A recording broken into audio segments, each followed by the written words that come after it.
Hey everybody, this is the Black Manga Critic. We are here on this really snowy, snow-filled Sunday. It's not actually snowing, so it's not as pretty as it could be. But we are here. We're at home. We're chilling. We're happy. I am so happy to start this stream. We've been trying to get this together for a few weeks now. And this is something that's really important to me. It's close to my heart.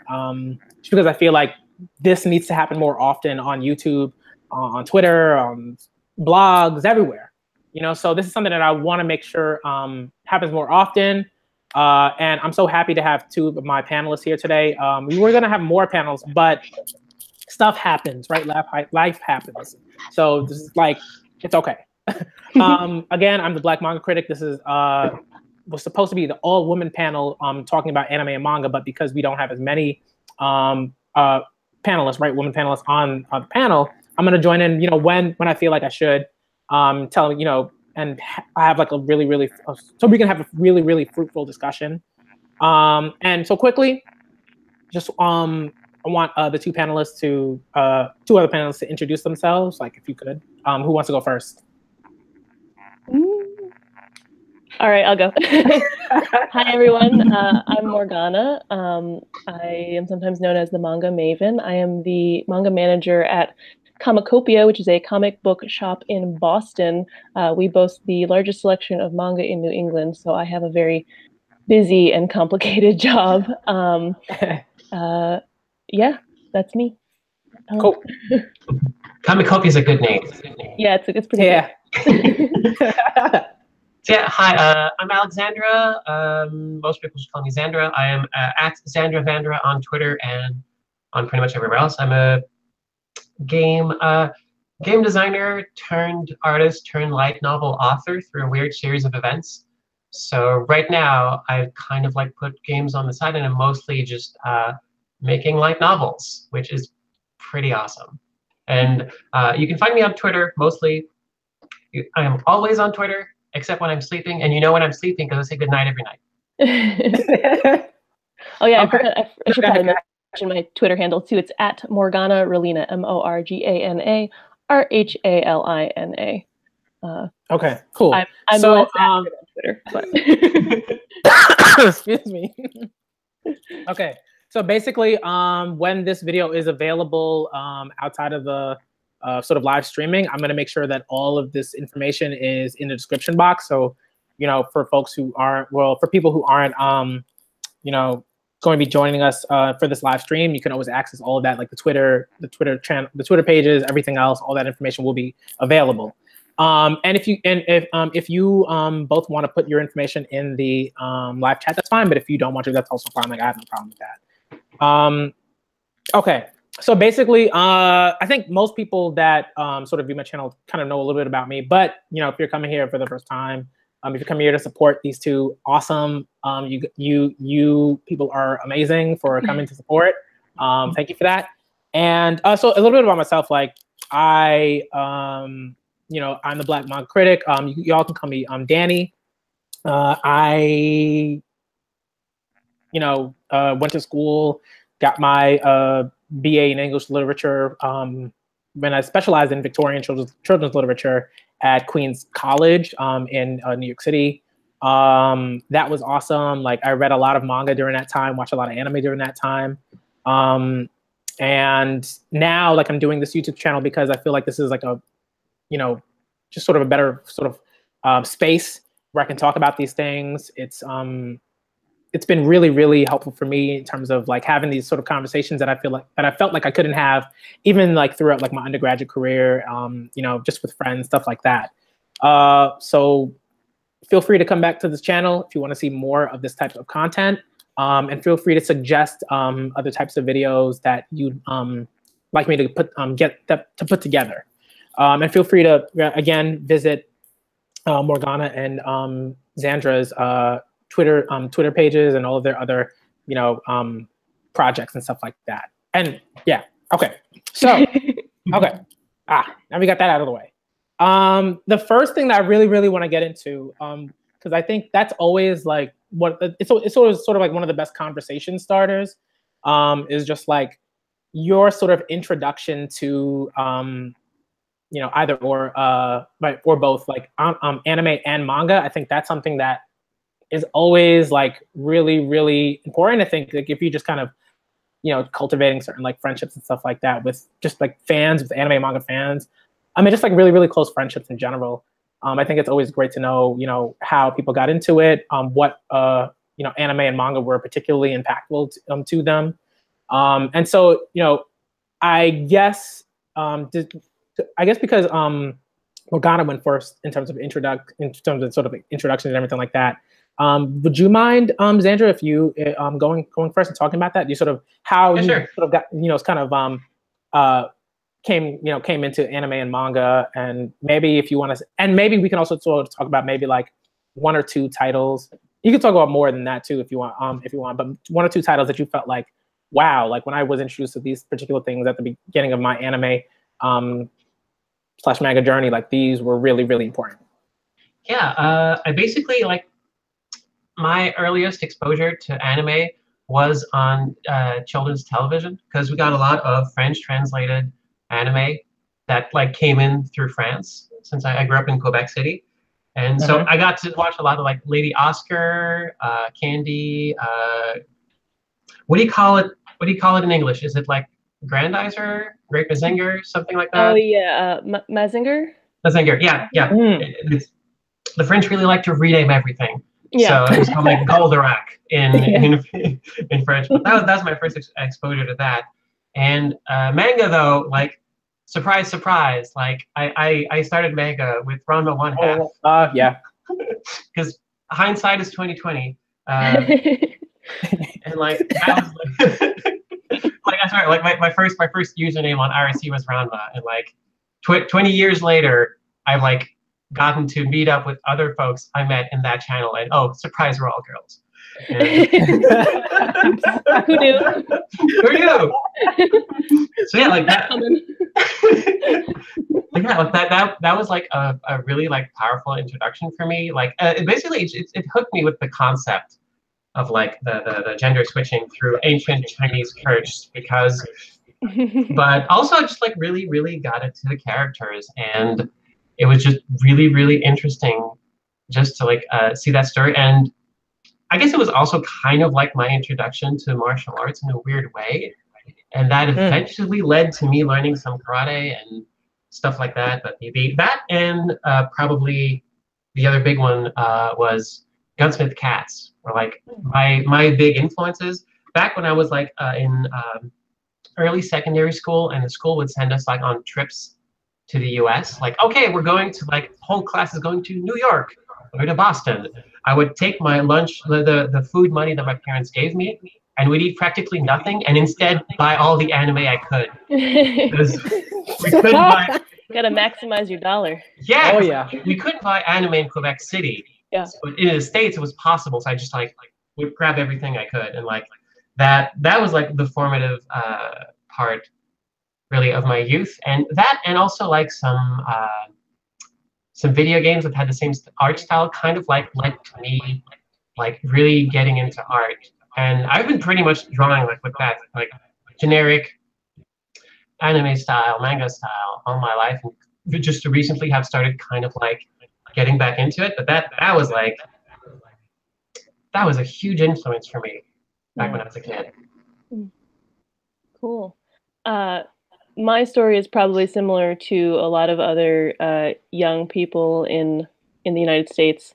It started in 1995 with Sailor Moon, which was airing on TV for the first time. That ridiculous Deke dub that I can never hate. It's bad, but I can't hate it. And you know, it was on TV for a very short time, and then you know, years passed, and there wasn't really a whole lot of other anime until a few years later when Pokemon became a thing. And that kind of just snowballed. You know, Pokemon, Dragon Ball Z, Gundam Wing, they all kind of came out one right after the other on television here in the States. We didn't get a lot of the cool French licenses. They had a lot in France. Yep. that we didn't get, that we still, some of which we still haven't gotten. Really? Yeah, no, Rosa Versailles still has not technically had its Oh wow. it has an American What? manga release. The manga has not been released. Udon has the rights to it, but they haven't published it yet. Yeah, no. that's driving me crazy. I have a customer who comes in like every 6 months. She's from Italy. She comes in every 6 months because she read it when she was a kid, and she was like, "Do you have Rosa Versailles yet?" And I'm like, "No, I don't. I'm sorry." Oh no. My first manga was also Sailor Moon. Actually, yeah. Yes. Yes. The old Oh wow, that's beautiful. original 1998 or 7, something like that. This was my first comic book that was mine alone, not my dad's. So that's where I started, and then yeah, again as a kid, it just became, you know, it was all over TV. It was on Toonami, it was on Cartoon Network, you know, it's on wherever. And I got into drawing because we all did, and yeah, and it kind of didn't stop, and now I get paid to know things about manga, which is pretty cool. That's the best. Like it's like only like I've been working in games, working for multiple companies for a while, and like in the past 6 months, I've like started to almost make a living by writing and illustrating light novels. Yeah. And, like it's amazing, isn't it? Oh, it's the best. That's awesome. That's so cool. Where's my heart? Where's my heart? Okay. If you know enough nerd stuff, you too can get paid to do it.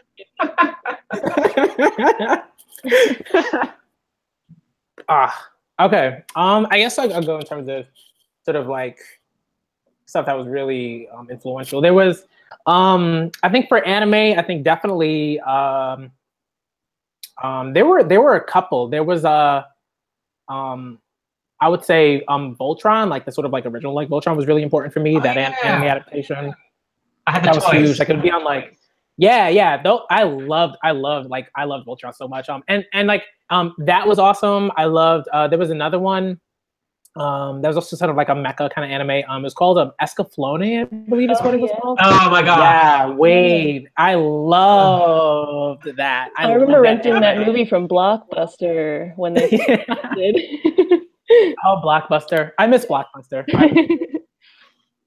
Oh man. And like those were I think those are really important for me. Obviously, I think Dragon Ball Z definitely was huge, just in terms of like having conversations with other people and being comfortable in having conversations, because when I was a kid I was really introverted in a lot of ways. Like I was all about just kind of like, okay, I'm gonna like just try to survive, you know, elementary school, I'm gonna try to survive middle school, and I'm gonna really try to survive high school.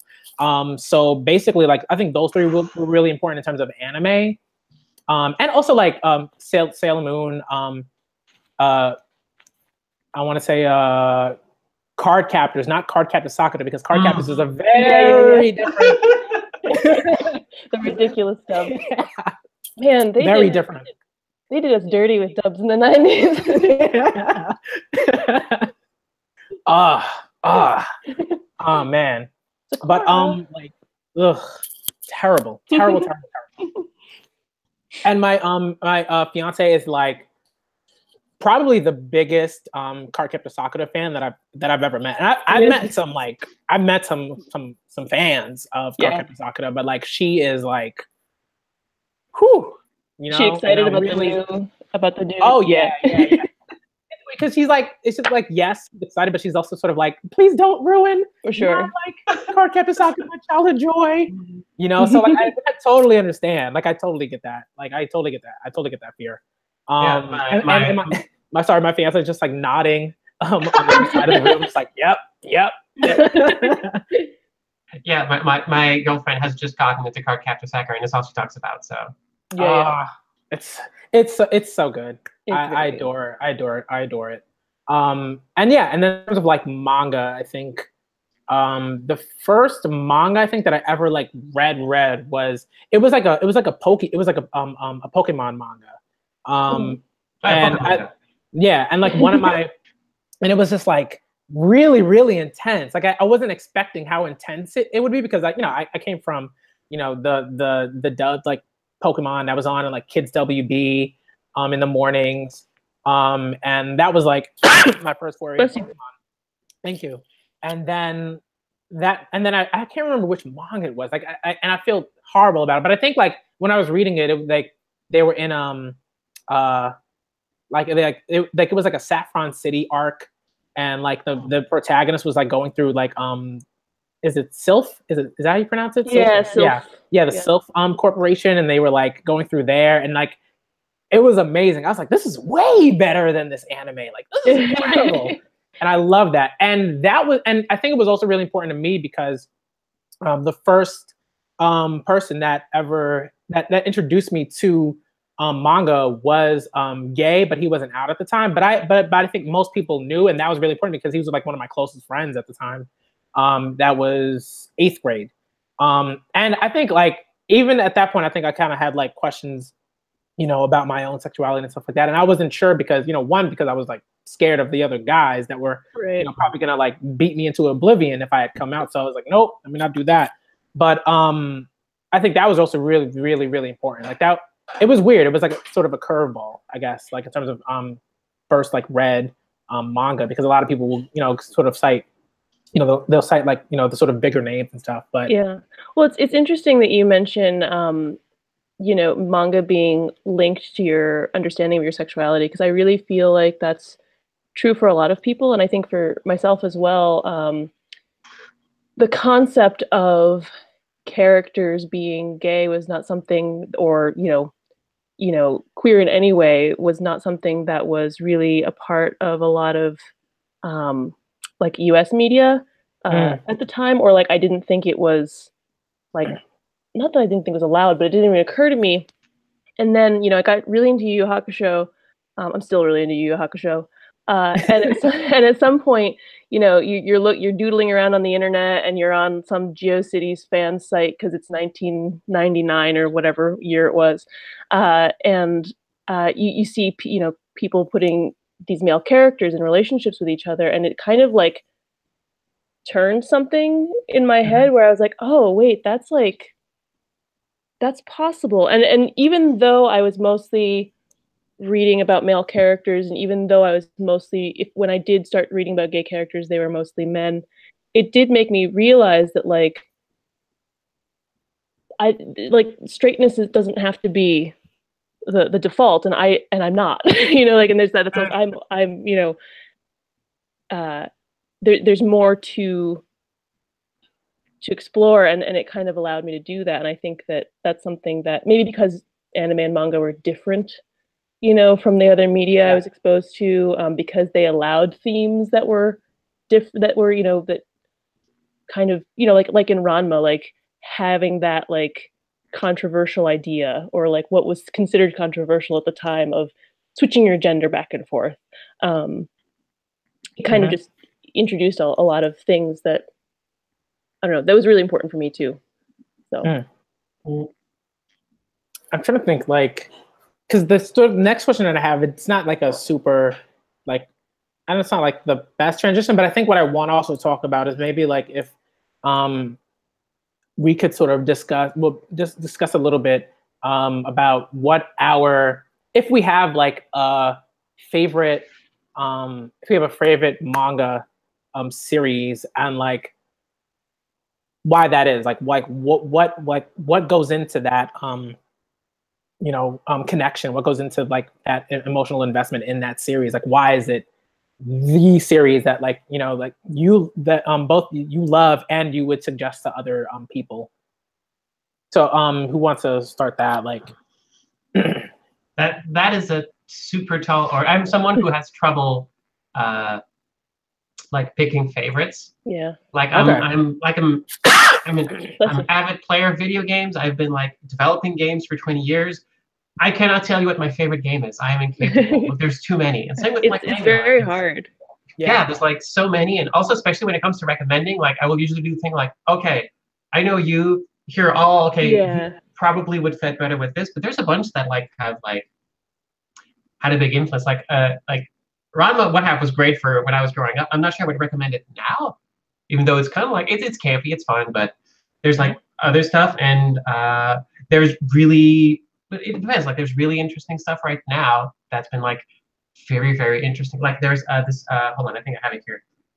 Very like slice of life thing that came out recently called My Lesbian Experience with Loneliness. Yeah. Oh yeah, yeah. And like it's really interesting because it's kind of like showing me, oh wow, you can actually just like make a manga about your life, and it's still super interesting and extremely relatable. And also, it also amazed me with like, oh yeah, the art style is relatively simple, but so like you can see just how much detail is put into the few strokes used, and it's like, oh wow, you can just do that. You don't have to do the most polished thing for every frame. You can just like be very efficient and still make something that's incredibly powerful and like visually like representative. And it's so good.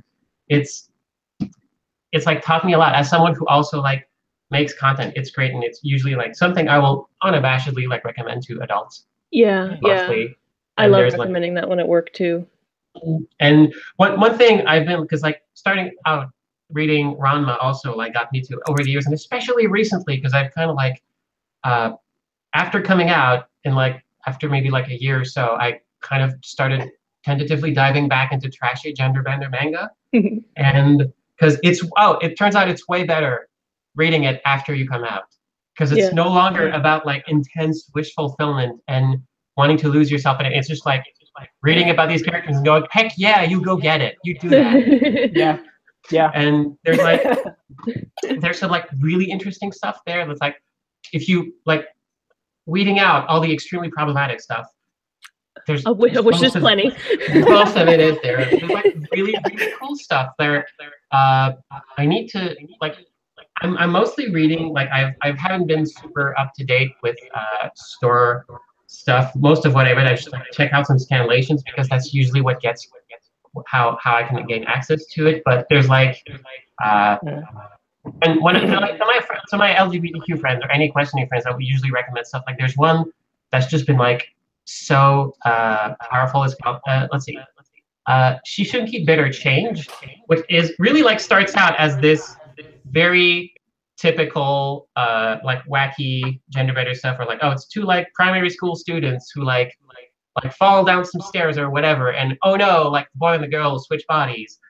And the whole manga is about them just not finding a way back. So they're just kind of like living and like clearly having some trouble with like their place in society, and like just how their like body is developing. And it's really, oh, instead of just being this madcap like silly thing, no, it is a manga about two trans kids like living with dysphoria and their support network and how they help each other. And it's incredibly powerful, and you would not expect that from like the subject matter, but it's great to see that in this like rather problematic like pile of content, there's some really, really good stuff in there, and it's really surprising. I really want to like keep digging into the pile to find like gems like these. Yeah. Cool. I also have a hard time picking favorites, so I kind of just narrowed it down to two that I'm always going to say are my favorite, because that's easy. And I already mentioned Yu Yu Hakusho, which is a longtime favorite of mine. Is Yu Yu Hakusho finger guns? Yes, finger guns. Okay. Yeah. Okay. I like that. I do kind of love like shameless, like you can do it, like shonen determination stuff, because it's fun, and you know, the one of the things I really appreciate about Yu Yu Hakusho, however, is that our protagonist kind of doesn't care about like getting things done. He's like forced into a lot of situations. Relatable. Yeah, exactly. Yusuke, I mean, I don't know, probably many people are familiar with it, but Yusuke is killed immediately in the first chapter of the manga, and then he's dead, and he has to come back to life, and then he becomes a spirit detective for the underworld. So it has the shonen like battle stuff that I enjoy, but also like the supernatural twist to it that I really like. And I love Yoshihiro Togashi's artwork. It's very fluid and I know he's been having some trouble lately with Hunter x Hunter because he's not been well. It's the same creator? Yes, same creator. Yeah, Okay. Yu Yu Hakusho is his older work. Wow. Okay. I don't like Hunter x Hunter as much, which isn't to say that it's not any good. It's just I'm just old, and I really like Yu Yu Hakusho. As a fellow old person, I also really like Hunter x Hunter. So like, yeah, there's room for everybody. That's true. It's been going on for a long time too, actually. And I love his character designs. One of the things that I like about shonen series of the 90s, which I don't see quite as much anymore, is that they allow for the feminine male character who is like very smart and very calculated, and Kurama is my fave. I have a little figure. There he is, hanging out back there. You know, so that was really appealing to me, that you could have again, it kind of that concept of like, you know, masculinity is not necessarily the default for guys, you know, like it's not, you know, so there's a little bit of that in there, and I don't know, I'm just shameless and I love it. The other one that I really love and is really hard to find because it's out of print is Pet Shop of Horrors. Oh my gosh! Yes. Yes. So Thank you. Yes. Usually when I mention that, people give me a blank stare because it's older and again hard to find. But the premise is it's really good. So it's a shoujo horror series. Where the premise is it's episodic. So you have a character who goes into this pet shop in Chinatown. I believe it's New York's Chinatown. And he or she is looking for a pet, and the proprietor, Count D, offers a pet that has kind of a catch. And there are like 3 rules, and they are, you know, one, I think you always have to be like burning the specific incense. You have to make sure it has enough water, and you know the other rule is like something specific to the pet itself. And these pets are all like mythological beings, or they're not really animals. They're anthropomorphized. They're like spooky, and basically all of the stories end kind of dramatically and tragically. The thing I really like about it is that the artwork is beautiful. It's by Matsuri Akino, and her artwork is beautiful. And the beauty, like the shoujo style of it, really contrasts sharply with a lot of her like horror, like the gore. There are like in the first story, there's like intestines, you know, like it's, you know, for kids. I think Tokyo Pop gave it a 13+ rating. You know, but I love it. It's one of my favorites, and I can't usually recommend it because again, it's impossible to find, but in you know, physical format. Hopefully some publisher will bring it back someday because it's great. And also I discovered that the anime is now streaming for free on High Dive, so that's a thing. Yeah, I had no clue there was an anime. There is I don't think it's anywhere near as lovely as the manga, but there is one. Okay, so like if I think now I definitely have to go check that out, because like that was like the best like advertisement / pitch for a manga. So I'll definitely go check that out. I think like for me probably and I think like for a long time you know, like I didn't really have like a favorite manga or anime or anything like that. It was just kind of weird. It was like, again, like, right, like, you know, we've sort of talked about how difficult it is, like, sort of pin 1 or even 2 down. Yeah. And I think like the one for me that's probably the most important manga that I've like, and this is just both manga, anime, whatever. If any of you have read, it's called in Japanese it's called Piano no Mori, but like in English it's called The Perfect World of Kai. And it's basically like a music. It's basically like a manga about two boys.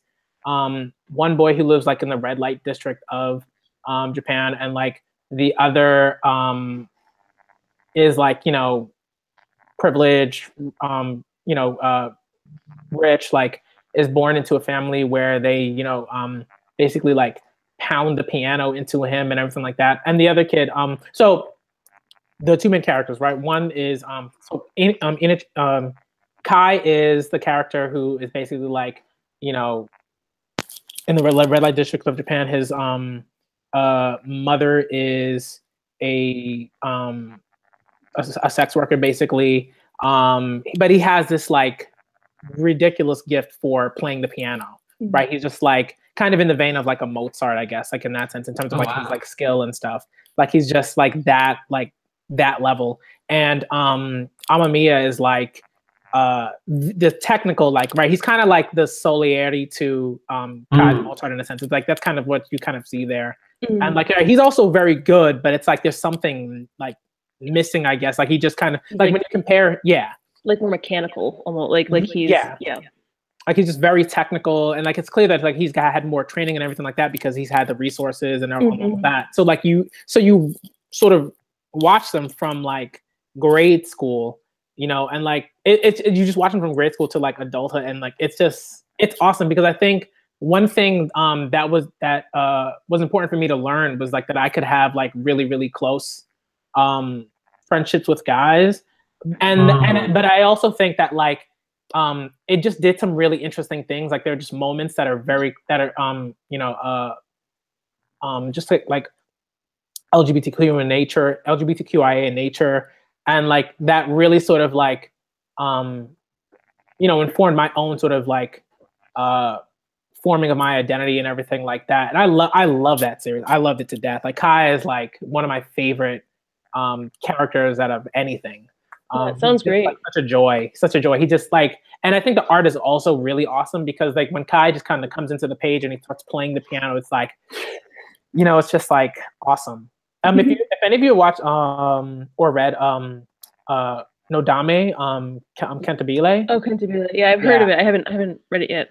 Like that's like I mean I think Kai's like much better, but because I think it does some things better, and it's than I think Nodame does. But I still love like Nodame. Nodame is like also one of my like favorite sort of like characters because she's such a like, you know, kind of like clown, but like, you know, really serious when it counts and everything like that. And she's also got the same sort of gift, like just like a savant like piano player. And you watch her progress, like both technically and as a person.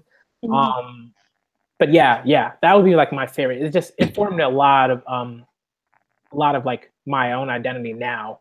And I read that pretty late. I think I read that when I was like 20 or 21 or something like that. But I love that series. I think everyone should read it. Yeah, I want to check it out. It sounds good. Let me see. I think the next thing I sort of wanted to talk about was, and I think it was also really important, just like thoughts on like the way, sort of the ways in which like manga / anime depict women, just like that spectrum, all of that. Like I think I really want to sort of talk about that because I think, you know, there have been a lot of conversations about that are really, really, really good, but tend to be largely ignored. Yeah. You know, so I just want to also plug Anime Feminist. I think they do awesome work. Their website's fantastic. But I guess we could talk about that a little bit. Yeah. Yeah.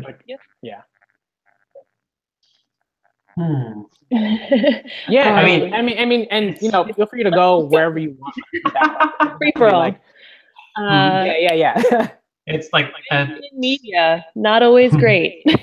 No, it's like one. Weirdly enough, one thing I just started picking up, it just came out, is I just like started getting into isekai manga, which I just learned is a thing.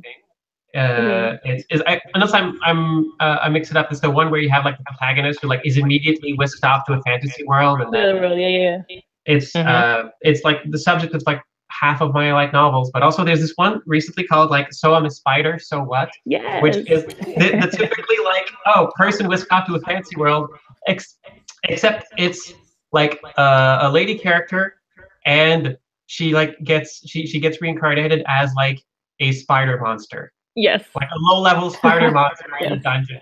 And it's pretty much just like, oh geez, how do I survive? And also this kind of sucks, but screw it, I'm gonna make it. Yeah. And it's just so good.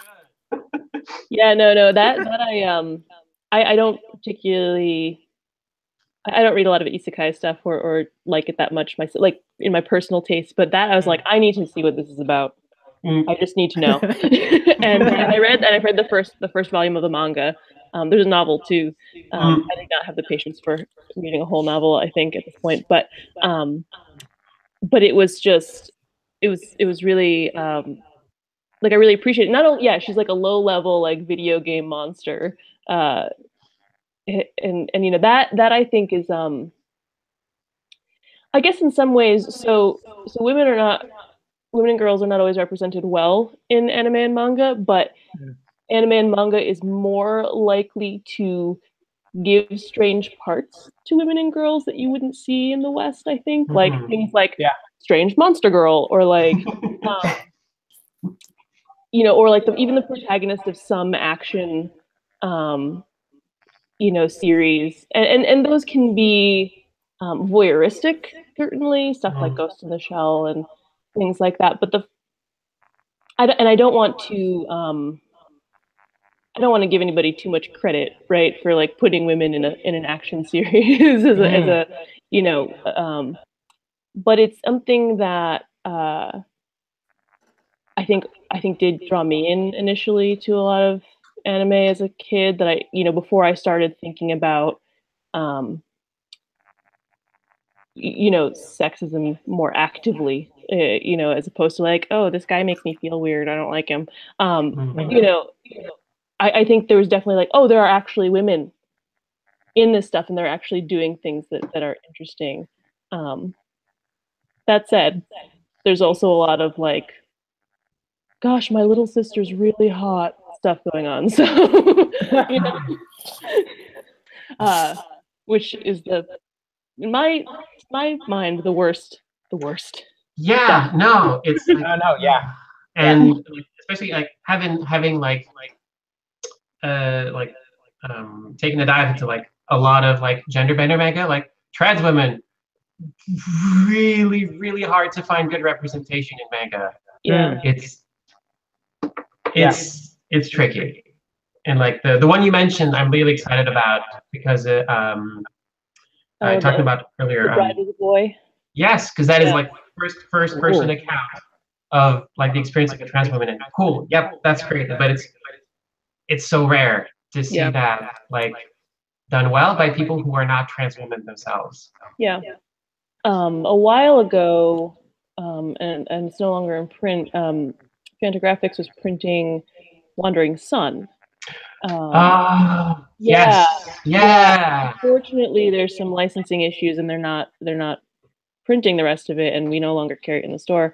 But that was like the one thing that I could give the poor grandma who comes in who's like, please representation. And I'm like, I'm sorry. There's nothing. I don't know. It's also not great, not perfect. So I'm also excited for this to come out because I'm excited to have something to offer people who need it. Which is why my lesbian experience with loneliness was so great. And also came out this year, My Brother's Husband. Yes. Oh, which yeah. is excellent. Yeah, I haven't read that yet, but that looks really good. It's quite good. And it's nice to see something from Gengoro Tagame that's not like pornographic. his artwork is wonderful, but I can't flip through the big porn books because they make me deeply uncomfortable. Yeah. And I'm not particularly prude. They're just very intense. But you know, so slowly I think I'm sure that there are trans creators and other queer creators in Japan who are not as famous here, and so therefore their stuff is just not getting picked up. But I'd like to think slowly that that's happening more. The other thing, Seven Seas is also publishing I can't remember the name of it, but it's by the woman who wrote Rosa Versailles. It's a story about a trans woman, which was originally printed in the 70s in Japan, I think, 70s or 80s. So I don't know if it's going to be a great account because I don't think the creator is trans herself, but just that there was content about trans women in the 70s and 80s in Japan, and we're struggling. Yeah, we're struggling here in 2018. Truth. I think like one thing I kind of wanted to bring up, and I always find it odd. Like I don't know what the issue is or like where the disconnect happens, but like anytime I try to have a conversation with someone about the sort of like what I believe to be like the over sexualization in both the manga and the anime. I don't know who the anime companies are trying to fool with that, but like nope. Like nope. Well, and like that I think that bothers me. Like, and I don't know why there's such an issue, or why there's so much contention when I sort of try to bring that up, I guess. People don't want to see that their favorites on blast. I mean, like, and I understand that, but you can be critical of something that you love. I mean, like the Sailor Moon anime, right? The transformation sequences.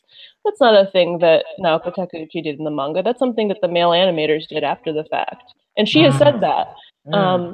Do I think they're particularly egregious? No, but that's by my grown-up standards of now. I don't. Yeah, they're a little bit sexualizing, but compared to some of the stuff we have since then, I guess maybe I'm just it's fine. It's just hideous. It's all right.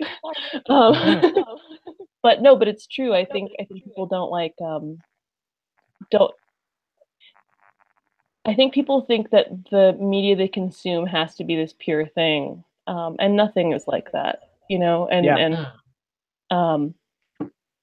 we're talking about Ranma. Ranma's not perfect, but it was meaningful at a time, it was there when you needed it to be there. Like I think I hear like you can like Star Wars and think the Ewoks are kind of silly. Right, yeah. Yeah. Exactly. Not everything has to be perfect, right? Yeah. That said, question the media that you consume. I think that's important. Yep. I think it's absolutely important to call out the sexism, especially in certain, like every time, like I'm way behind on One Piece, but my husband loves it. And every time I look at Nami, I'm like, hey, did your waist get smaller or did your tits get bigger? Like what happened here? Why not both? Both. Like Robin is a cool character. Why do her tits need to be up to her chin? I don't know. Yeah. Like it doesn't make sense to me. And some of that is the original creator's problem, and some of that is the anime when it becomes animated, and some of it is just the industry itself. There's been a push lately to put more sexy stuff in like boys manga. Within the last like 10 years. Maybe it's the fact that like it's like the fact that it is boys manga gives like a free pass. Like, okay, cool, then we can just go for it then, because only boys are gonna read this. Which is also weird because it's just like I think we know that like the demographic is sort of like a formality kind of thing where it's like it's like how many like 30 or 40-year-olds are reading One Piece. Like a lot of them are reading One Piece. Most of the community, I think like the at least like the One Piece community that I'm like aware of, like that's like full of like cishet guys. It's like most of these guys are like in their like early to late 20s. Some of them are in their 30s, and it's just like they're not they're not kids. Like they're not like it's like it's like you're really just kind of giving them like I don't know. Do I want to call it porn? Like like softcore. yeah. It's just like stuff like that. And I think like but even some of those guys are like, what's going on here? Like once that happens, then it's like whoa. Like then it hits a level where it's like, well, okay, maybe we want to reevaluate what we're doing with these characters here. Yeah, Like I was saying, my husband loves One Piece, and Robin is his favorite character. And every time I go to look to like get him a gift, right, I'm like, oh, I'll get him a Robin figure. I can't get him a Robin figure. Both he and I would be mortified if he had a Robin figure because they are so. I'm like even if she was just standing there, right, and she had big boobs or whatever, fine, okay. But it's always like she's like falling out of a bikini or like I'm like, this is a series in theory, this is a series for children. Like, you know, and that's crazy to me. But also I saw a poll, some poll results from a Japanese Shonen Jump like survey that they did of who reads Shonen Jump and who reads each title in Shonen Jump. And One Piece was like 50-50 boys and girls. Mm. 50-50 male and female. So like you have women and girls reading this stuff too, and do they see themselves represented here? Like and do you and do you want them to see themselves represented, or do you not care? Like that's money you're losing. Like from a marketing standpoint, like I don't know, I'd be careful. Like it's like the thing. Usually, I've done this in video games, and also like when I give workshops about diversity in games, and like, yeah, if you can't appeal to someone's humanity, then at some point you might have to resort to pragmatism, and then yes, you lose money if you don't have a diverse team making a diverse product. Yeah, absolutely, definitely.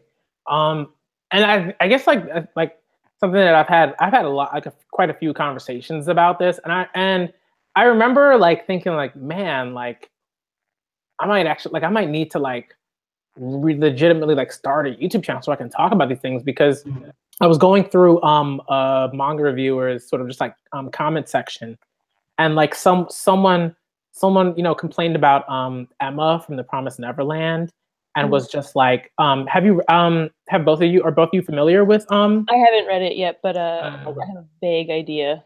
Yeah, and like Emma's just like a breath of fresh air in like Weekly Shonen Jump, because she's like a legit like protagonist who is awesome and is a girl, and it's just like and it's very clear. So it's like, okay, like yeah, the manga like the duo like has told us that like she's a girl. Okay, let's move on. But like all like I think there was one comment and some guy was just like, and it was clearly a guy, it was clearly like a cishet guy, because it just sounded so like egregiously like bro-y in a way, and it's like, Emma doesn't look like a girl. I don't know why, but it bothers me. It was just weird. It was just like, one, why are you like worried about how you know feminine like a 12-year-old girl looks? Like, why is that something that you're like making a comment on YouTube, on a YouTube video about? Like, but I think the one thing that I loved is like, one, it was like, okay, like I have to like have a conversation about this, because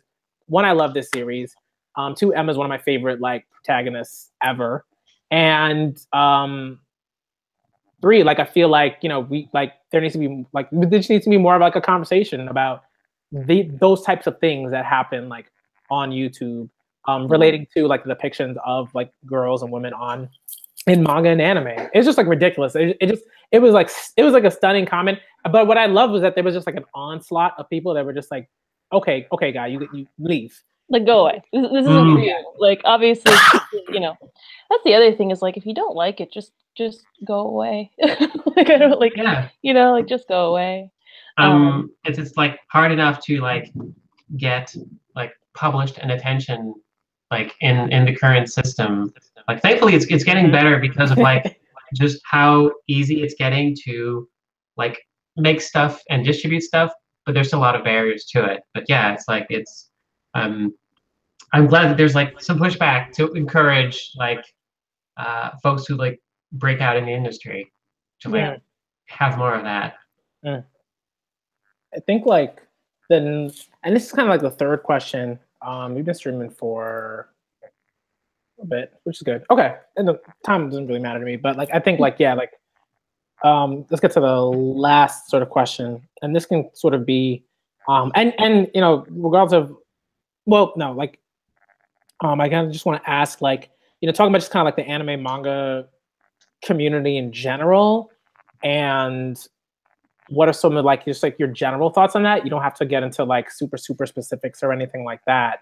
but I do think that like it's a conversation that does need to be had, because sometimes like I might be a bit uncomfortable, being a part of certain conversations, talking to certain people, things like that. Like I'll see things that are just that, like they legitimately make me angry. But I feel like I can't say anything because there'll be an onslaught of all these cishet dudes, on Twitter or on YouTube or maybe my emails and stuff like that.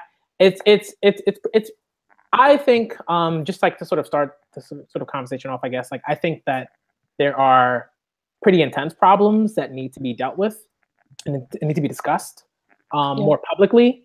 But I just wanted to sort of have I just wanted to hear about what the both of you think about the issue. I'm sorry, you cut off at the very beginning. Can you repeat just the beginning, the issue itself?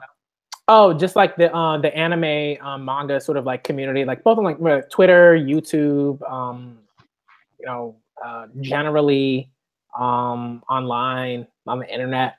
And I think particularly like for me, like just kind of like the YouTube anime manga community, because I think that's probably the most tangible, I guess, like in terms of like fan bases and kind of what's being put in our face and everything like that. What do you think about that? Like, what do you think are some issues? And how do you think they could be sort of better addressed or addressed at all? And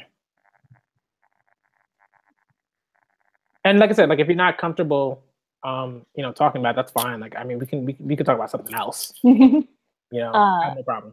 I can just say, so for myself, I curate my social media pretty carefully, so I see the least amount of that as possible, and I think probably a lot of women do.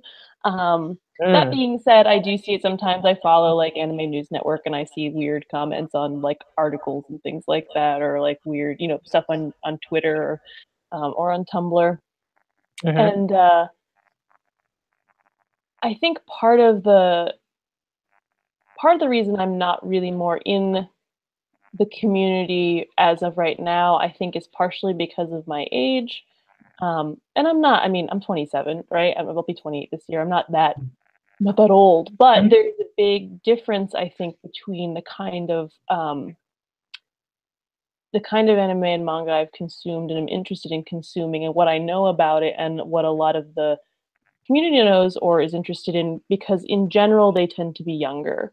And that's not a criticism. I make money off all y'all. I need you to be there. I need you to be interested in it.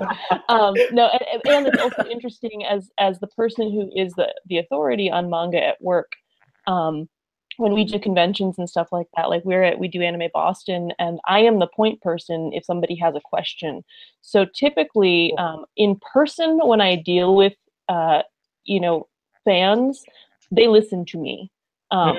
Because I'm an authority, because I know what I'm talking about, because it's my gig, right?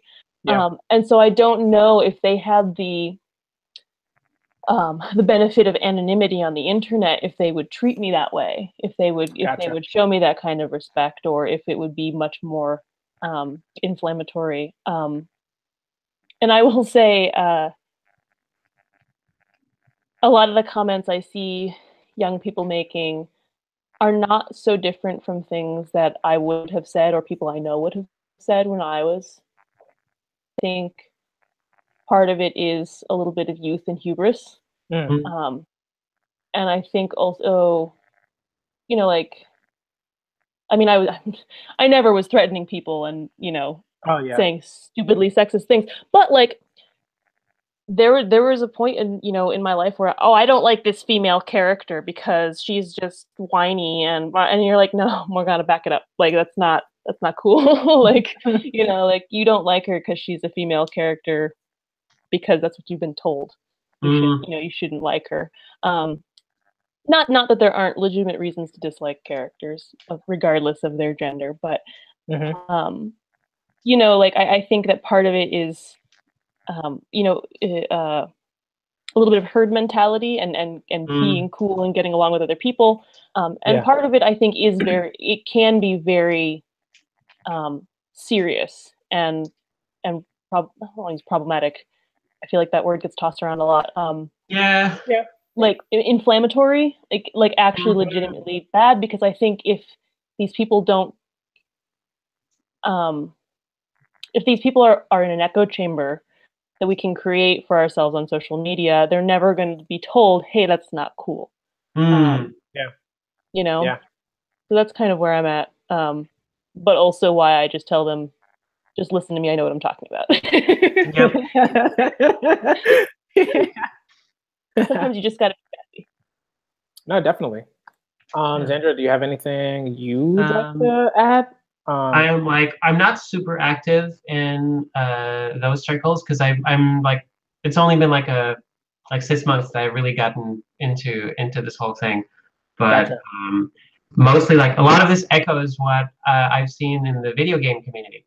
And this is just me conjecturing. I don't know if that's the case, but in games, like, and like maybe there's some like correlation, or at least like, oh, it works like that in games. Maybe that's how it works in anime and manga too. There's like this, like in the US, like, has there ever been a feeling that, manga and anime was for young men, so they? I think less so. I know that manga really took off when a lot of properties for girls came over, stuff like Sailor Moon and Cardcaptor Sakura, because they were being sold in like chain bookstores, not in comic book shops, because comic book shops were places for dudes, and bookstores were in the mall. So I think there is a little bit of a difference in who is allowed to read manga. That being said, within manga, different genres and things, girls typically can read whatever they want, and it's the guys who, you know, aren't allowed to read girly stuff, read the shoujo, read, you know, typically. I've never been questioned myself personally as to why I like manga, but I've totally had people try to like challenge me on comics, like Western comics, and video games, but I don't know much about video games, so that's. Yeah, like it's like there's a lot of stuff that I've seen happen where like you have like people who like I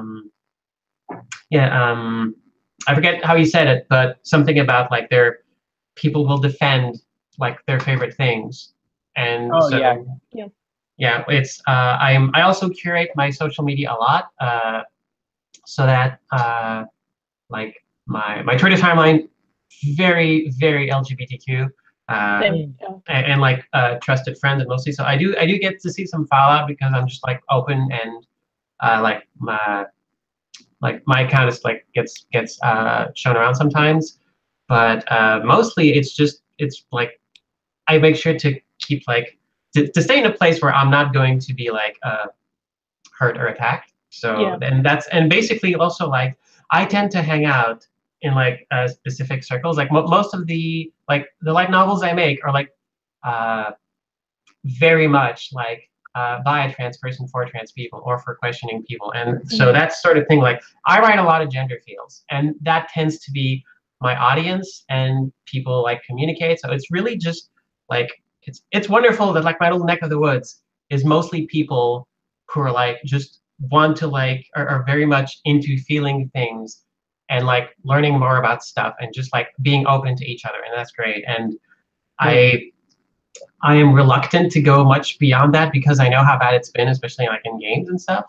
Yeah. So, but yeah, it's I do get the whole like youth and entitlement angle, and the whole like belonging thing, and in whatever situation there's like harassment or resistance to diversity or that sort of stuff. Usually, it's like it's a lot about people needing to accept that the world is bigger than them. Yeah. And that there's more people who are enjoying the things they're enjoying, even if they're not as vocal as them, because maybe it's not as safe for them to proclaim their love for it. But that also like, it's the whole thing about like I don't like the way I'm represented in this thing you like, and being open to accepting that, okay, maybe people with different life experiences have different points of view that I should like take into account. And usually it comes down to the allies, comes down to people who are like the people who are having a problem, telling them, no, like you should listen, or like, no, that thing you just said is not something you should say in public. Cut that out. And especially when talking about gender bender manga and stuff like that. Yes. And it all comes back around. Yeah, like there's like a question that has come up in like I think like an anime convention and so on that like people say as a joke, but like no, actually, like there's stuff that needs to be called out, and like just a lot just more considering that. I don't know if it just comes down to like people who are in communities that are more diverse will generally be more open to it because they have more of a background related to understanding that there's different people in the world. Yeah. But I don't know. That's probably a study that should be done, or that already has been done by people that I should look up because it sounds really interesting. But yeah, well, and that's why I'm always a little bit surprised. I mean, I'm not really surprised because I think with any entertainment-based fandom or any media, there's always going to be contention about how people interpret it or what people are looking for, whatever. But I'm always a little bit like, in the anime and manga community, people enjoy something that comes from another culture. Whether or not it's something that was made with an American audience in mind, it is something that is inherently different. And so I'm always a little bit like, so you can accept this to a point, but you can't get beyond, that, and you can't.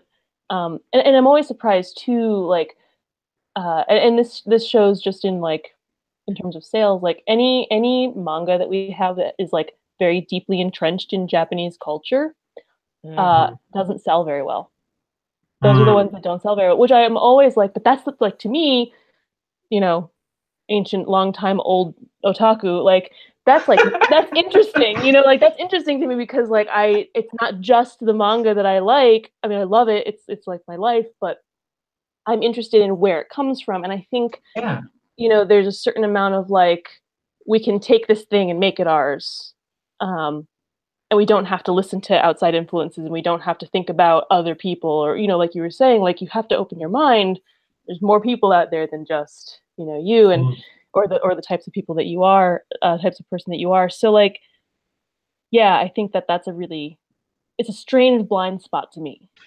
Yeah, it's like, it's super interesting to like, I love like those storylines, those themes, because cool, it's someone like from the other side of the world writing about something they really know a lot about and they're into. I'm like, cool, that's great. But also there's a whole point of, we can like recognize that something comes from another culture and that there's things we don't know about, while still like being like feeling safe to, or at least like open to criticizing some things that are just like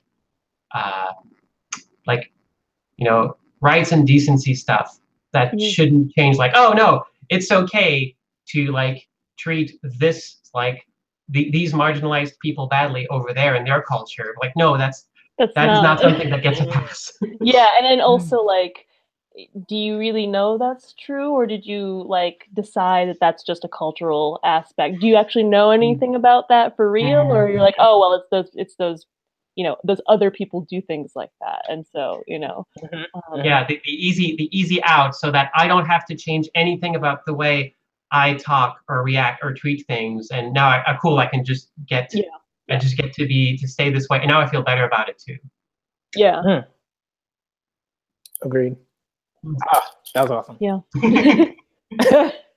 No, but yeah, I think like maybe I just want to finish kind of like not end it, but like I want to end it with like one kind of last like little bit, and I kind of want to hear from the both of you sort of like a little bit about a little more about like the sort of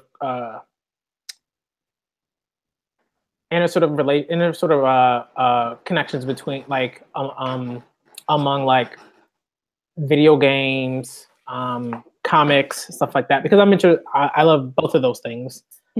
So I think like that would be sort of a neat way to kind of end this sort of stream, but also maybe thinking about future streams and talking about that, because I also like think that we definitely need more streams about inclusion, representation, and video games and comics and stuff like that, because a lot of the stuff that I see out there is kind of sometimes, you know, they may try a little bit, you know, they might like put a toe in the water or something like that, and then completely like forget about it like for like years, you know. So I definitely want to hear a little bit about from both of you about your sort of respective kind of fields per se, and like how you feel about like are there okay, so basically are there sort of similarities in terms of you know, the depiction of girls and women in video games, and this is like all video games, like not particular video games or anything like that, but like all video games, and Zandra and Morgana in relation to sort of like comic books. Yeah, because I have some thoughts about those two things, and I have like kind of examples that I was thinking about as I was listening to both of you talk about these things. Yeah, I mean, I think that comics representation in comics is something that gets talked about a lot, and I don't know if that's just my catering my social media to be very comics oriented, but it hasn't always been great, guys. It hasn't always been great, and there's a lot of pushback, and I think more so than in the anime and manga community, the like superhero fan purists can be very scary. Oh my gosh. They have threatened women creators. They have they question any type of inclusion of LGBTQ characters.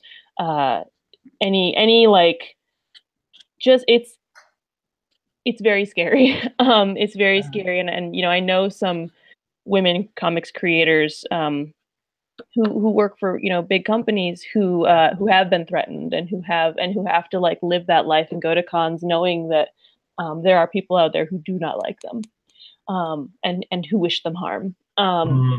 So I think in that sense, it's and you know, they're pushing back on these things that are changing in their comics that aren't really big victories for women or for the LGBTQ community at all. Like, you know, people push back against Squirrel Girl all the time, and they push back against Ms. Marvel, and they, you know, because she's a girl and she's brown and she's Muslim, you know, like these things that like they just don't have to read it. Like, just don't read it. If you don't like it, just you can read Captain America. He's still there. Like, it's fine. Of course, he's a Nazi, but that's different. You know, that's a whole other. I guess he's not anymore. I don't read a whole lot of superhero comics. No, it's there's a reason, guys. That said, there are other less well-known, well, maybe not less well-known than Marvel and DC anyway, publishers who are making active strides to fix the representation problem in comics. There are more creators of color, there are more queer creators, and stuff that the stuff that I'm reading mostly is not coming from it's not even really coming from men anymore, to be perfectly honest, and that's not intentional for the most part. You know, every now and then, but I'm just not interested in those narratives anymore. I don't care if you know, John McSmith is sad because he's a man and he likes women, and it's so, oh God, he's crying boner. Like, I don't care anymore. Like, I don't.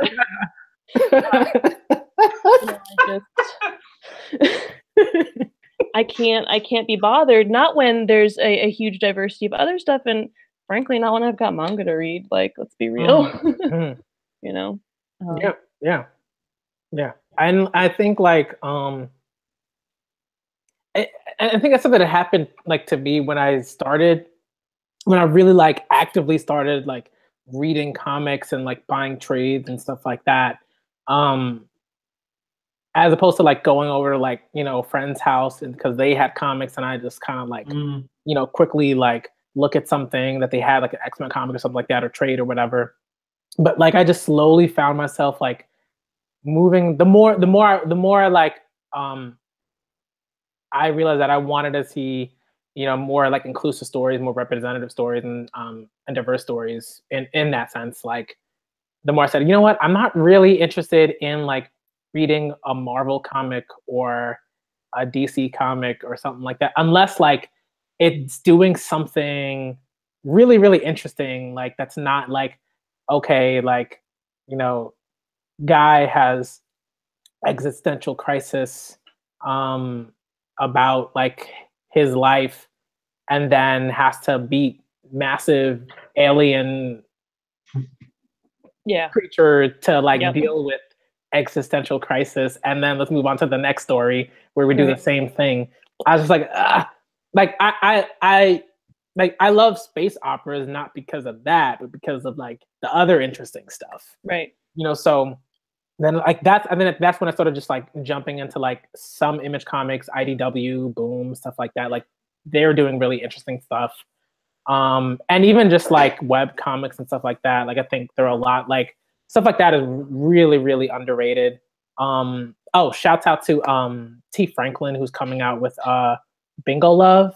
Oh yeah. Yes. Very soon. Yes. That looks like really, really good. I kept kicking myself in the foot because like I didn't I mean, I pre-ordered. I've already pre-ordered it, but like I didn't get like the do the Kickstarter thing. So like I do not have it, and I'm so mad. I'm like, oh, I want to read it now. But yeah, like stuff like that is like really, really like that's where you find like the really, really well-written stories, the interesting stories, the stories that you know, have like both the like, you know, the fictional elements that you love, but really, really sort of cut deep, I guess, in the best ways. Yeah. But I really want to hear Zandra, I really want to hear sort of like the video game kind of side of things, or how you feel about inclusion, representation, the community, how, you know, stuff like that. Yeah, I've like given and written entire workshops about how to like be more inclusive, and well, from the point of view of a game designer, how to like write more inclusively. Because in my experience, I worked at a fairly large studio, and it's like it tends to be an uphill battle to have anything other than a white dude as the protagonist of a game. That's usually the setup, because I'm mostly working with cisgender heterosexual white men. That's most of the people working there and most of the people in power. So I have to convince multiple layers of people, and it's rare that I have help. So like it's mostly been like a fight every time, and it usually boils down to doing stuff like, okay, from the very start of the documentation, from the high-pitched documents, you have to write gender neutral just to make sure that at no point do people start visualizing the protagonist as a guy, because once they do, anything else is a change, and people don't like change, and they're going to resist it. And yeah, it's hard because like you have multiple people to convince, and it's even like I had like lots of like fruitless arguments and like conversations trying to convince the people who hire, who are all cis white guys, to that hiring like a diverse team is actually important. And it's like there's a lot of work, and I hear a lot of there's like an argument that comes back, I think, in comics, but also in video games, like, well, if you don't like it, just make your own. And in some specific areas of culture, that's possible. Like, if you don't like this zine, make your own. Okay, making a zine is accessible. Right. If you don't like this major comics character, make your own. Well, like the thing is, some like the video game market, for like AAA video games and the major comics were all built on, like, this goes back decades, using infrastructure, using society, culture, and norm, everything that was made to make it easier for cisgender heterosexual white men to build companies and market and get support. And like there's this giant thing behind them. Like, you can't make your own now as easily as all of the big folks did, and they've already taken up enough of the market and the headspace that you can't really repeat that now.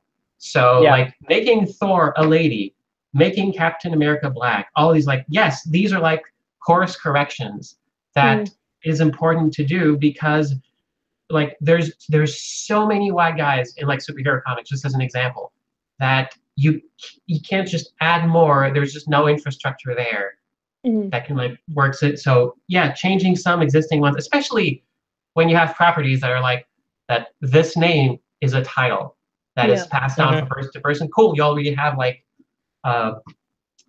Thor was an alien at some point. So it's like one of my favorite arguments is from like a Superman situation where like I forget what the name of it is, but it's something like the Superman force field argument, or like basically someone asked, "Hey, how come Superman's suit doesn't get burned up? I mean, he's like, yeah, fine, he's invisible to fire. His suit is not like his suit isn't."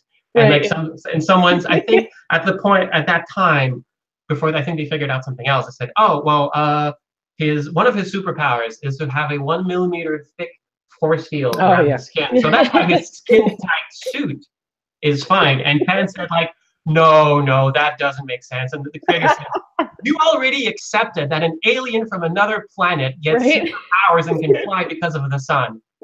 You've already forfeited your disbelief. You can accept that he also has a tiny force field around his skin." Right, yeah. You've already accepted way more preposterous. And that's the same in video games. You accept that someone can carry 20 guns in their pocket. And that in 15 seconds, they can heal all their wounds. You're going to accept that they can be a lady. Yeah. And most of the resistance... I wonder where they kept all those guns. Yeah.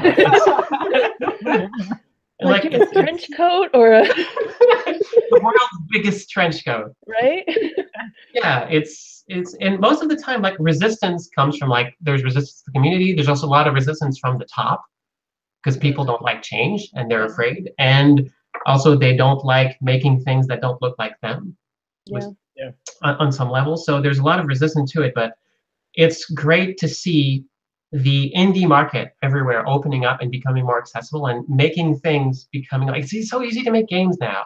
Like you can't make a AAA game, but you can make like I make a bunch of tiny games very easily by myself, and just look at stuff people make in game jams, and like there's potential there, there's accessibility there. It's still not as easy as that in AAA scene, but like by like taking a good look at the indies and seeing what works, and the more breakout hits we have, the more eventually it ripples upwards, and like at some point some big publisher is going to go, okay, well all these games with lady protagonists in the indie scene like made incredible sales, maybe we should try that too. And also as fans, it's like just encouraging it. It's that double-edged sword of encouraging diversity while also like dragging big companies kicking and screaming into the 21st century. Yeah. It's like Blizzard. No, it's like Blizzard being the big example of like, okay, cool, yes, you did a good thing. Keep going though. You're nowhere near. Yep. Like, it's like Blizzard going like, okay, we will reveal like who the gay character in Overwatch is, and we're like, everyone's gay. What are you talking about? Like this, don't tell us. Yeah, like this is the mom, this is the dad, these are the children, these are their girlfriends, and like let's just go. No, this character is no.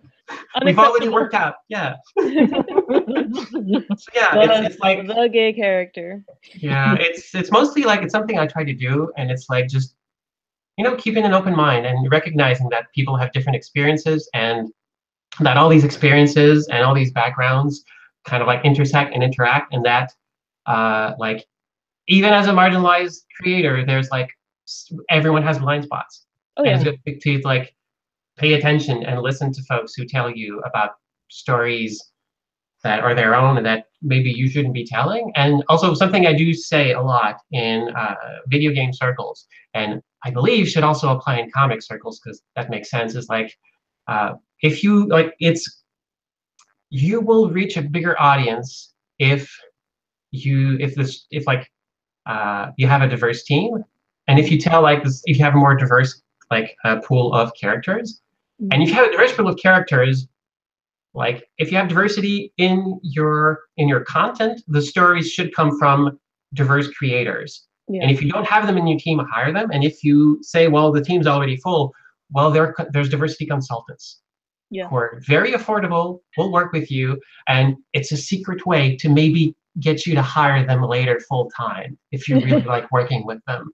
Yeah. But it's like there's really no excuse for not doing it now, and I just hope more people do. And it's going to be like if as many people as possible can become open to criticism and learn to say like, all right, I messed up, I'm sorry, here's how I want to fix it, and here's how I'm going to do better next time, then we should be on our way to getting better. Yeah.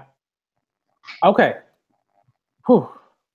Yeah. No, that was awesome. Like again, like, oh man. I'm gonna try extremely hard to make these conversations a bi-weekly thing. And you know, every episode will be, you know, we'll have different topics. You know, sometimes different people, you know, depending on who is up for discussions and everything like that. But I think the one thing that I want to make sure that continues to happen is that these conversations are, you know, outside of like myself as like a moderator. And the only reason I'm, you know, sort of in this conversation sort of right now is because like some, you know, a few other women who I invited had something come up, so they couldn't be here tonight for this conversation. But from now on, I'm pretty much going to be in this as sort of like a moderator. Maybe I'll, you know, throw my opinion about something here and there, sparingly, because I really want this conversation to be about, you know, just like having women at the forefront of it, making sure that, you know, y'all get to talk about the stuff that you feel like needs to be talked about in this platform. And I'm just gonna, and that's just something I'm gonna keep doing, you know, till I can't do it anymore, I guess. You know, so this was awesome. This was an awesome convo. Yeah, I had a great time. Yeah. Very cool. So basically, I want to say I'm gonna try to have another episode like this Sunday after next. So like in 2 weeks. So in 2 weeks, I'm gonna try. You know, hopefully, you know, we can have another episode. It'll be episode 2, obviously, and then and that will be, you know, topics will be announced like in advance. We'll talk about it, you know, throughout the weeks. But yeah, this is great. This is great. Yeah. Thank you very much for setting this up. Yeah. No problem. I mean, this is something like I kind of envisioned like when I started the channel. I think I started the channel in like June, like late June. You know, and it's been like one of the best things I think I've ever done, honestly. Like really, like it's one of those things that just like brings like it just brings a lot of joy into my life. It's like really cool. Like I get to talk with all these people I never would really be able to sort of like have these conversations without it. Or at least like I wouldn't be able to like disseminate these conversations in a way that I'd like to, because I think, like, again, these conversations are extremely important. There aren't enough of them like in the sort of public look for it, because these conversations are happening all over the place. Like, you know, I have friends, I have similar conversations with my fiance all the time. Similar conversations with friends of ours all the time. You know what I mean? So stuff like this, like, I want it to be more public. I want it to be as accessible as humanly possible. And thank everyone in the chat for coming out, for listening, for being here, for being a part of this discussion. Y'all are awesome. And I think let me just answer a couple a couple of questions. So Anime Manga God had a question about, like, have you heard of diversity in comics? Yeah, like I've heard of that. You know, I haven't watched too many of the videos on that channel. I don't have like a super opinion like about it or anything like that. But I remember there was like some like controversy between, like, I think Comicstorian and diversity in comics, and that was like a thing. But I had to look into it a bit more to like know like what the issues were there. I think it had to do with all of this sort of good, really great stories that Marvel was putting out, and people had like an issue with that. So I'll look into that a bit more. And then I think we ever do an all men panel on the same subjects? I mean, have you been to any Comic-Con? 90% of channels out there. yeah, like that, like that. Yeah, thank you. Right? It's like I'm friends with a lot of men. A lot of men. They're very nice. They have good opinions. I promise. At least one of my best friends is a man. Right? Yeah. I'm married to one. Crazy. I know.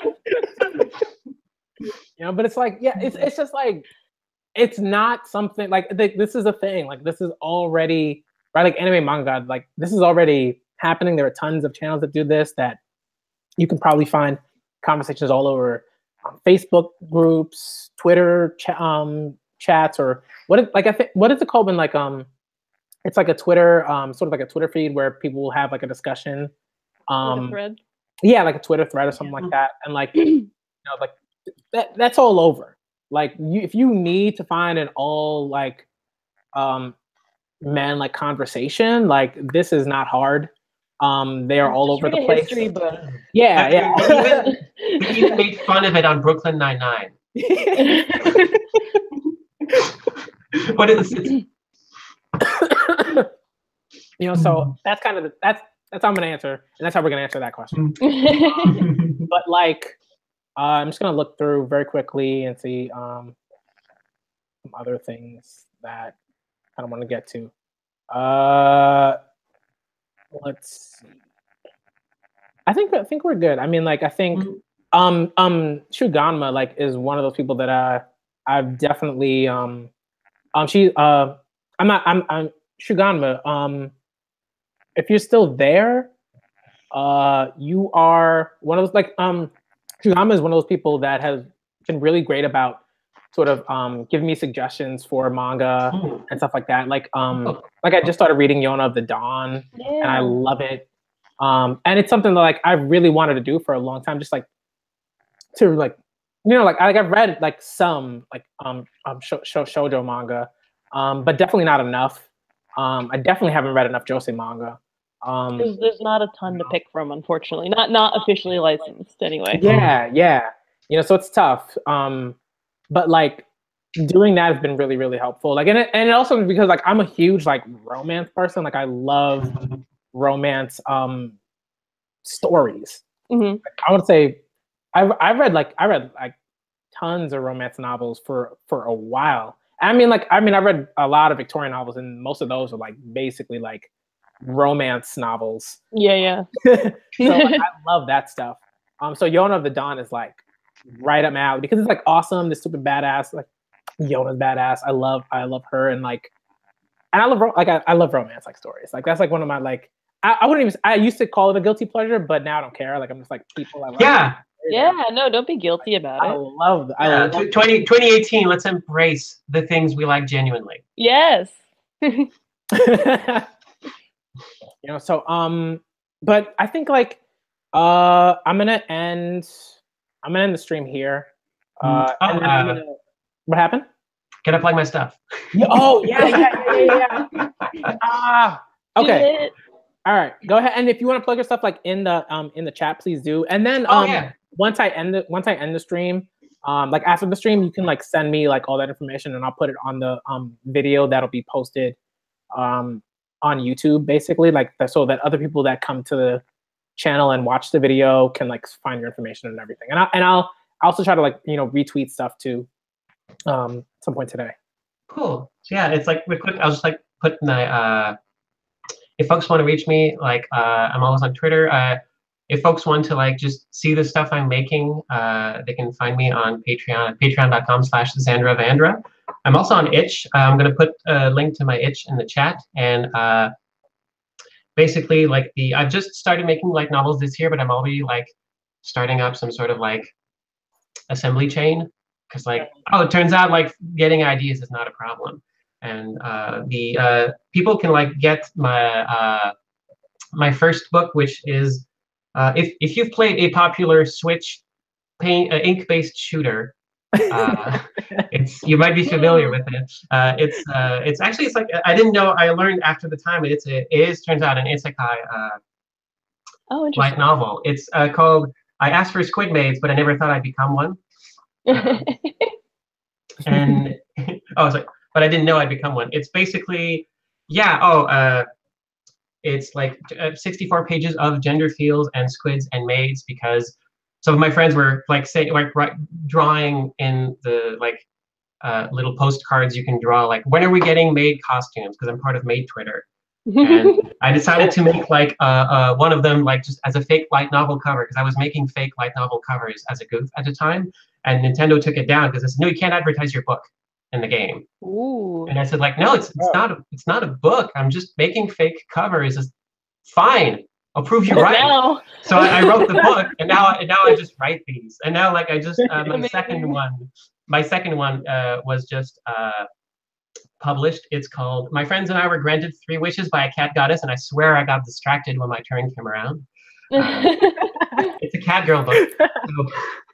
So it's like a lot of my books will be like kind of about this. So like cute stuff, gender feels, and just like lots of girls kissing because it's pretty much what I do. They're like illustrated, and basically like I want my books to leave my readers in a better place. So it's always like, cool, I want to write uplifting things and try to like add like more positive like agency like filled stories in the gender bender tag of wherever these show up. So if that sounds like anything people are interested, then just if you go on Twitter at Zandra Vandra, I never shut up about them. So. I don't have any products to plug, but I will say again, I work at Comicopia in Boston, so if you're in the area ever, we're in Kenmore Square, and I love meeting people and giving recommendations, and you know, just chatting. Always, anytime, I'll be there. Most days. It does not Sundays. Sundays I'll be here. Does the name come from Comic Utopia or Comic Cornucopia? Comic Cornucopia. Yes. Okay, yes, cool. Cornucopia of comics. Although the Utopia one is good too. I didn't think of that. Cool. Okay. So all of that information will be in the description box. Definitely at some point tonight before I go to bed. Yeah, definitely. Okay. And then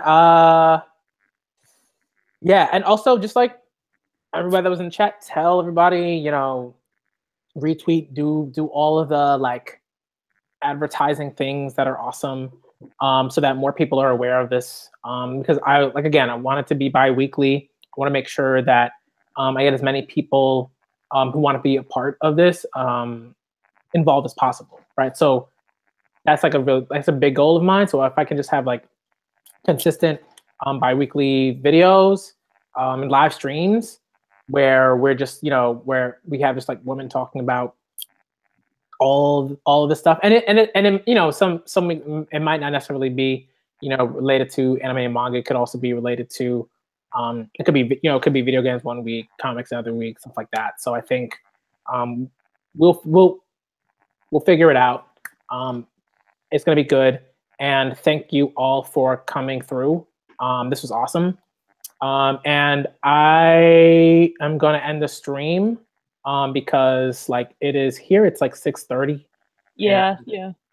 I got stuff to do. Dinner time.